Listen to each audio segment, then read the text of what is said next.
E aí, pessoal? Bem-vindos a mais uma das nossas análises. Hoje, a gente vai embarcar numa jornada que é, honestamente, alucinante. Nós vamos construir uma ponte surpreendente entre a sabedoria milenar do budismo tibetano e a neurociência moderna. Tudo isso para tentar desvendar o maior mistério de todos os tempos, a consciência humana. O material que vamos explorar hoje traz descobertas literalmente de cair o queixo sobre o nosso cérebro, a mente e o próprio tecido do que a gente costuma chamar de realidade. Para começar, eu quero ancorar toda a nossa conversa nessa citação. Pensa bem, o problema central é justamente como os seres humanos processam o mundo ao redor. A gente acha que vê o mundo exatamente como ele é, né? Mas a verdade é que nós só temos acesso à experiência que a nossa mente constrói. E quando a gente entende isso, bom, isso muda completamente as regras do jogo. Certo. Então vamos direto ao ponto. Nosso roteiro de hoje vai passar pela ilusão do eu, o cérebro preditivo, a desrealificação, a neurociência da meditação, o mistério do Tukdan e como tudo isso molda a liderança do futuro. Parte 1. A ilusão do eu. A nossa principal bússola nessa investigação é o notável professor John Donne. E a trajetória desse cara é de filme, tá? Lá nos anos 80, ele era cadete da Força Aérea Americana, obcecado com a ideia de ser astronauta. Ele queria olhar para fora e ir para o espaço sideral. Mas, depois de uma grande crise de identidade no meio militar, ele mudou o foco do espaço sideral para o espaço interior. Ele foi estudar em Amherst, conheceu grandes mestres tibetanos, meteu um doutorado em Harvard e se tornou um dos maiores pesquisadores conectando neurociência e epistemologia budista. Ele virou um verdadeiro astronauta da mente. E essa exploração rendeu histórias hilárias e profundas. Uma das primeiras práticas que ele aprendeu foi a meditação analítica, que basicamente é desmontar a realidade na sua cabeça. O Dani conta que certa vez estava dirigindo uma van com uns monges dormindo lá atrás. Aí ele começou a aplicar essa meditação, desconstruindo mentalmente a van à sua volta até os átomos. Mas espera aí, até os átomos têm partes, né? Topo, fundo, direita, esquerda? Logicamente, a estrutura da van começou a derreter na cabeça dele. O momento eureka foi tão forte que ele literalmente quase saiu da estrada. A dica de ouro aqui é: não faça a meditação analítica profunda no trânsito, pessoal. Mas brincadeiras à parte, essa história da van ilustra um dilema filosófico brilhante. No dia a dia, a nossa linguagem faz tudo parecer muito real e sólido. A gente fala jarra de água e pressupõe que existe uma essência universal, uma jarricidade em todas elas. Só que a epistemologia budista bate de frente com isso e diz: não, a linguagem é dualista. Ela não descreve a realidade, ela apenas projeta uma falsa igualdade nas coisas. E por que o nosso cérebro faz isso? Pura e simplesmente para manter a gente vivo. É um atalho cognitivo para a gente conseguir beber água e fugir do perigo. Nossos conceitos são ferramentas de sobrevivência, nada mais. Parte 2. O modelo preditivo do cérebro. Agora a gente vai da filosofia antiga direto para a neurociência moderna, e é impressionante como elas concordam. Hoje os cientistas falam em processamento preditivo, ou seja, nós não experimentamos o mundo diretamente, nós vivemos dentro de um modelo simulado.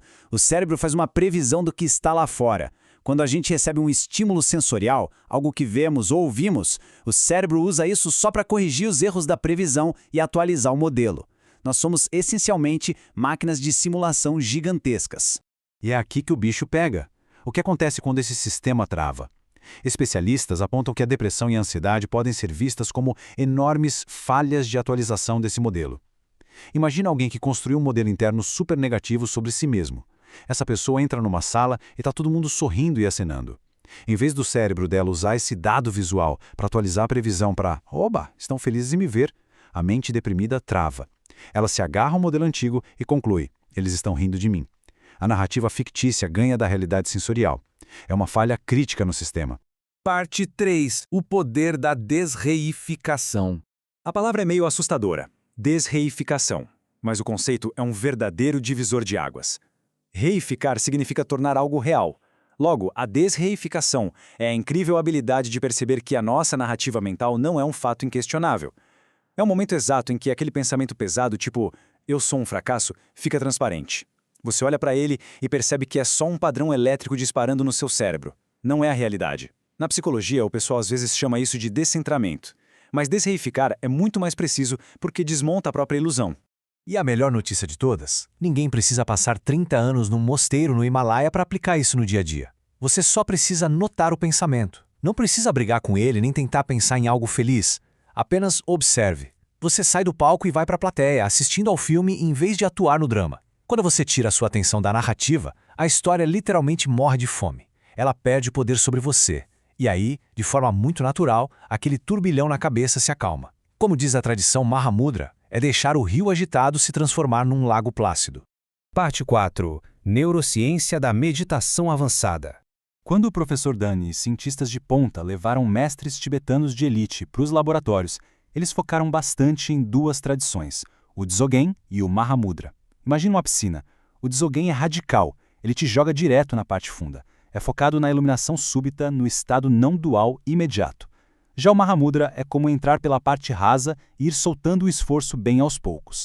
Mas, no fim das contas, o objetivo é o mesmo, chegar num estado onde você para de forçar a mente a fazer qualquer coisa. Nenhuma manipulação, nenhum foco exaustivo, só a pura e espontânea presença. Agora, sabe o que esse número 2 significa? É de explodir a cabeça. Quando os cientistas estavam montando o estudo, eles falaram para os monges, olha, a gente vai dar blocos de 20 minutos para vocês entrarem no estado meditativo, tá bom? E os monges responderam, não, 2 minutos tá ótimo. Praticantes avançados como Mingyur Rinpoche simplesmente despencavam nesses estados profundos e não duais quase instantaneamente. Eles faziam isso em menos de 2 minutos, o que deixou a equipe científica completamente perplexa. E quando os dados começaram a sair, nossa, os resultados no eletroencefalograma foram de cair o queixo. A amplitude das ondas gama no córtex pré-frontal desses monges disparou de um jeito tão absurdo, tão gigantesco, que no início os cientistas literalmente acharam que os aparelhos estavam quebrados. Eles acharam que os sensores estavam lendo os músculos do rosto se mexendo, de tão alto que era o sinal. Mas não, os dados eram 100% reais. Aqueles picos massivos indicavam um estado de consciência que a gente mal consegue conceber. Absurdamente vasto, vibrante e lúcido. Essas descobertas nos laboratórios, claro, abrem as portas para mistérios biológicos ainda mais extremos. O que nos leva para a pergunta de $1 milhão de quem estuda a relação mente-corpo. O que exatamente acontece com a consciência quando o nosso organismo chega ao seu fim biológico? O que acontece depois da morte? Parte 5. O mistério de Tukdam.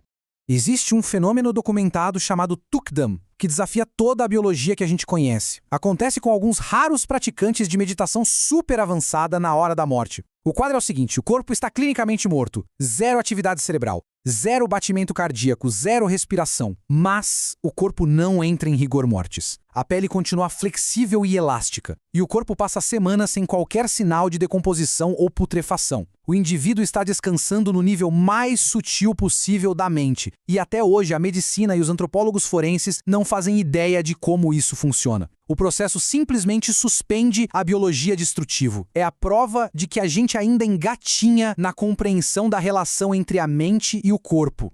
Parte 6. Interdependência e a liderança do futuro. E se você acha que tudo isso é papo místico, longe do mundo real, pense de novo. Hoje tem uma iniciativa incrível baseada num castelo austríaco usando justamente esses conceitos para treinar CEOs e líderes globais. Eles focam em 3 pilares. Primeiro, a ausência de ego, que liberta o líder de ficar preso defendendo uma imagem falsa de si mesmo. Segundo, a interdependência, que, aliás, a física quântica corrobora totalmente, mostrando que nós somos sistemas integrados e ninguém age isolado. E terceiro, a compaixão, que é só a consequência óbvia de entender que está todo mundo no mesmo barco. O objetivo não é criar gestores frios e desapegados, mas sim líderes que sentem na pele que são parte integrante da mesma engrenagem que estão liderando. Então, para fechar essa nossa análise de hoje, a gente termina com a maior provocação de todas. Nós vimos aqui que o que a gente chama de eu é em grande parte só um modelo, uma simulação que a evolução biológica criou para manter a gente vivo e funcionando. Mas, se esse tal eu é só um pacote de dados para o nosso cérebro lidar com o mundo exterior, a grande pergunta que fica é quem ou o que é essa consciência pura e cristalina que está observando e processando todas essas palavras exatamente agora? Fica aí essa reflexão para explodir a cabeça de quem acompanha a gente. Muito obrigado por embarcar nessa jornada